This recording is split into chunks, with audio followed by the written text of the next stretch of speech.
Nitong mga nakaraang araw, naging laman ng feed ng mga 18 ang tungkol sa pakingialam ng isang tao o grupo sa salitang mahalima na entry sa wiki. Kaya panoorin natin itong maikling update galing kay Miss O.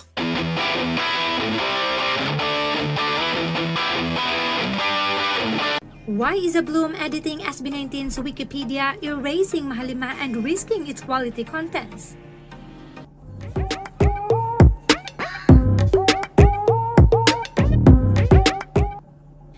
This is really getting out of hand. Maiintindihan pa natin ang bashing on social media, fan versus fan, but pretending to be an 18 to enter and spy on GDMs, doxing 18, and now editing SB19's own Wikipedia. Mind you, ang gumawa nito ay confirmed Bini fan. Buti na lang talaga at may isang 18 na bumisita sa SB19 Wikipedia and posted the changes on Threads. At dito nga nakita na this person erased the word mahalima and added tags for AI-generated contents, prompting quality warnings. At sa halip na pagsabihan ng kapwa Bloom ay may nagtanggol pa dito na tila ba ay pinapalabas na maliit na bagay o nonsense lamang ang pag-erase sa mahalima. Ayon pa dito, SB19 was never known as mahalima, it's just the fandom's pet name. Kung ano-ano na lang talaga ang pinagsasabi, maitanggol lang ang kasamahan. FYI, mahalima is not just a pet name, it's not just a simple word. It's a registered trademark by SB19 and in fact, mahalima ang ginamit nilang pangalan sa panahong pinagbawalan silang gamitin ang SB19. And also, kahit patuldok lang ang ginawa, a Bloom has no right to enter and edit SB19's Wikipedia. And hindi lang ito once or twice na ginawa ng Bloom na ito, kundi napakaraming beses. This person has also been adding AI-generated remarks on the contents which will possibly make a questionable impression lalo na sa mga casuals na magbabasa dito. Tila ba may intensyon silang mangsabotahe? Actually, nakakatakot na ito. Yung simpleng bardagulan lamang ang ginagawa ng 18 sa mga haters and bashers, pero yung mga paraan at teknik na ginagawa ng kabilang bakod ay 10 times ahead but in a very negative way. It reeks of ill intention. Kaya 18, maging mapagmatyag and let's pray harder for SB19. SB19's Wikipedia negatively impacted after the continuous interference by a Bloom.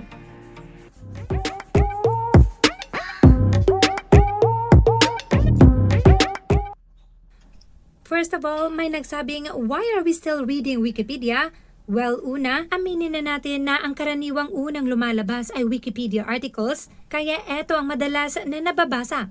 Pangalawa, kung nagbabasa man kami ng Wikipedia lalo na about SB19, wala na kayong pakialam dahil ang issue lang naman dito, why is a Bloom editing SB19's page knowing may issue ang fandom sa isa't isa? At hindi lang ito maliit na bagay because such edit and interference has negatively impacted SB19's wiki article. Makikita sa page na may nakalagay ng article has multiple issues. At ito ay sa kadahilan ng this Bloom has tagged contents with fan POV and AI generated. And he also keeps on deleting mahalima kahit na ibinalik na ito ng SB19 wiki team. He also deleted the ballad genre with the reason na hindi umano ito main genre nila. Pero naibalik naman din. And when a fellow Bloom asked for his explanation why he keeps on editing SB19's wiki page, this Roy Iswar, the editor, answered mahalima is a fun craft, which means unnecessary or not important. He also answered no one can own a wiki article and that anyone can edit it. Una, sino siya para sabihing mahalima is a fun craft or unnecessary when even SB19 used it as a temporary name? Pangalawa, tama naman siya that no one can own a wiki article and that anyone can edit it, pero with the ongoing fan war between two fandoms, why would you even visit much more edit SB19's page knowing you're part of the other fandom? Bakit mo pa pagtotoonan ng oras ang SB19 when you could dedicate all your time to your girls? Naalala ko tuloy ang mga ginawa ng ibang Blooms tulad na lang ng pagbili ng DAM on iTunes para lang makapag-rate ng 1 star sa SB19. Or yung pumunta talaga sa simula at wakas experience just to mock the older fans. Grabe namang dedication yan. Ang amin lang naman, leave SB19 alone, stay in your lanes. Hindi ba't iwas fanwar kapag nakafocus lang tayo sa ating mga idols at hindi pinapakialaman ng isa't isa? And to all 18, reminder lamang, wag nating gawin sa kanila ang ginawa nila sa atin. What we can do is focus on uplifting SB19. Panalunin natin ang mga awards, bumoto, keep on streaming, and increase that engagement for SB19. And hayaang kumilos ang karma. Okay, so yun na nga no, napanood na natin from Miss O yung mga kaganapan about the Wikipedia. Ang sa akin lang, hanggang Wikipedia ba naman i-edit nyo para makapanglamang?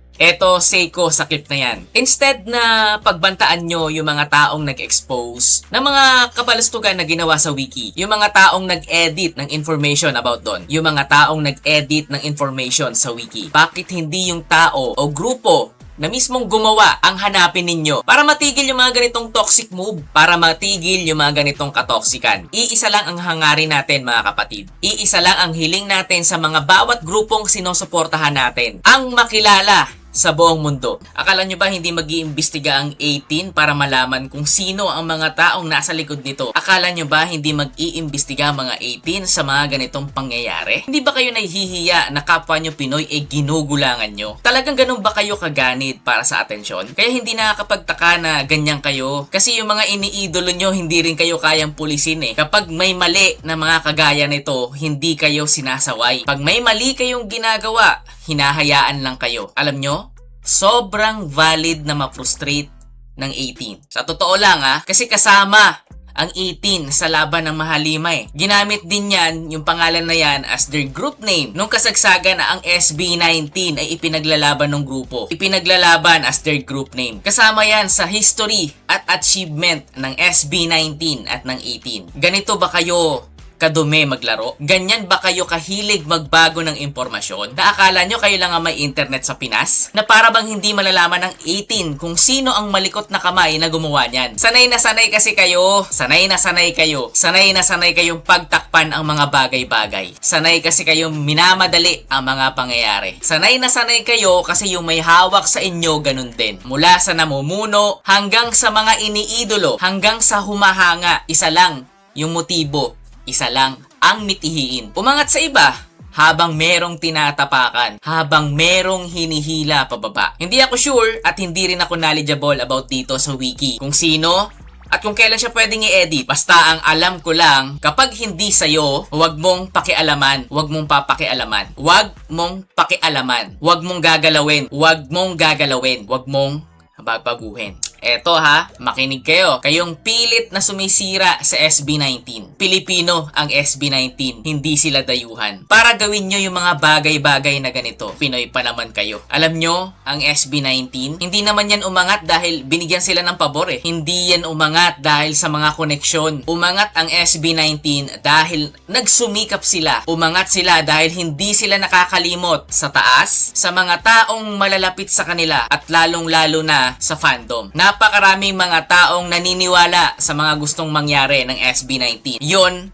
ay makilala ang Pilipino sa amang dako ng mundo. Tapos ikaw, wala namang ginagawa sa iyo yung Mahalima. Pa-edit-edit ka lang. I-edit ko kaya yung mukha mo. Diyan kasi kayo mag-concentrate sa mga iniidolo ninyo. Hindi dito sa amin. Harapin nyo kasi yung realidad. Harapin nyo yung realidad. Harapin mo yung realidad. Dahil bago pa nailagay sa articles ang pangalan nila, may mga taong nagpupuyat na para suportahan sila. May mga fans na lumalaban sa pangmamaliit sa grupo na to. May mga taong unti-unting kinilala ang grupong ito matapos silang pagtawanan, matapos silang maliitin at i-dismiss ng industriya noon. Imbis na harapin mo ang totoo, mas pinili mong baguhin ang naratibo. Mas pinili mo na lang manira kasi mas madali yun, di ba? Mas madali yun. Mas madali kasing manira kaysa mag-practice at mag-rehearsal Mas madali kasing manahimik na lang kesa sawayin itong mga ito, kesa sawayin itong mga kwak-kwak na fans. Mahiya naman kayo sa taong nakapag-isip ng Mahalima. Sobrang creative nung tao tapos i-invalidate nyo lang? Tatanggalin nyo sa wiki? Pinoy ba kayo o dayuhan? Pinoy ba kayo? Pinoy ba kayo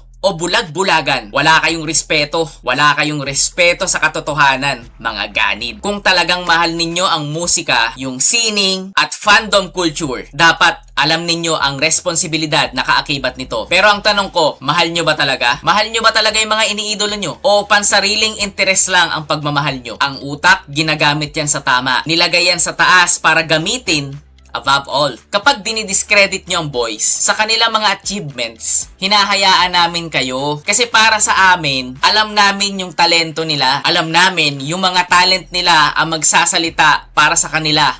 At kaming mga taga-suporta ang nagpapalaganap niyan through social media. Kasi wala namang malaking makinarya ang SB19 eh. Walang malaking network na gagawa nun para sa Mahalima. Walang malaking network na gagawa niyan para sa SB19. Ayaw nyo kasi ibalita kasi gusto nyo kayo lang ang may credit. Gusto nyo kayo lang yung mapansin. Grab all the credits that you want. Pero yung naka-trademark, huwag nyo na sanang pakialaman. Kung masyadong makate at malikot ang kamay mo, aba dapat putulin yan. Putulin yan. Ibabad sa mainit na tubig. Idarang nyo sa apoy para hindi na pamarisan. Hindi simpleng salita ang Mahalima. Isa itong alaala, isa itong simbolo, isa itong bahagi ng kanilang pinagdaanan. Isa itong bahagi na pinagdaanan ng SB19 na piniling mangarap kahit maraming nagsasabing imposible. Bago pa dumating ang mga sold out concerts, mga awards, at ingay ng tagumpay, may mga panahong tahimik lang silang lumalaban. At sa bawat panahong yun, may mga salitang naging isang tahanan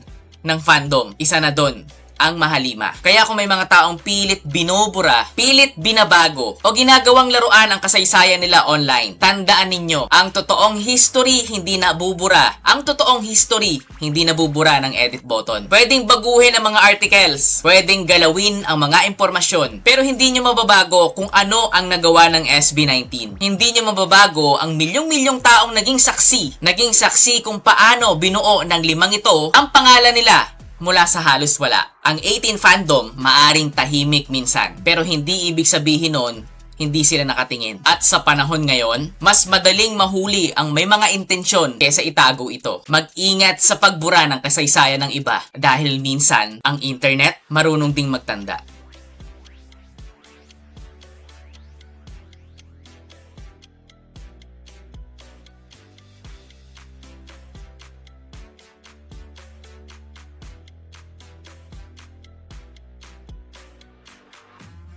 Imbento ng fans namin ang word na Mahalima. It means mahal namin kayong lima. Pero 18, mahalima rin namin kayo. Mahal kayo ng 5. Kasama yan sa lyrics ng kantang SLMT na dedicated para sa inyo. Di ka nang sasawa, SLMG ng sobra. Mahal ka ng 5.